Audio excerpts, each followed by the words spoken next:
شہر کا قاضی بڑا مشہور تھا۔ سفید داڑھی، لمبا جبہ اور انصاف کی باتیں، لوگ اسے اللہ والا سمجھتے تھے۔ ایک دن ایک درویش عدالت میں آیا۔ اس نے کہا، قاضی صاحب، میرے پاس نہ سونا ہے نہ سفارش، بس سچ ہے۔ قاضی مسکرایا اور بولا، یہاں سچ نہیں، ثبوت چلتے ہیں۔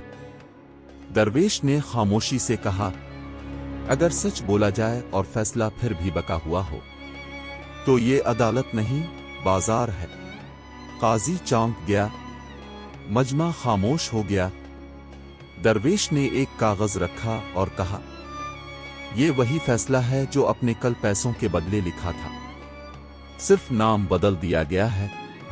قاضی کے ہاتھ کانپنے لگے، چہرہ زرد پڑ گیا۔ درویش پلٹا اور جاتے ہوئے بولا، انصاف بیچا جائے تو کرسی اونچی نہیں، گناہ بھاری ہو جاتا ہے۔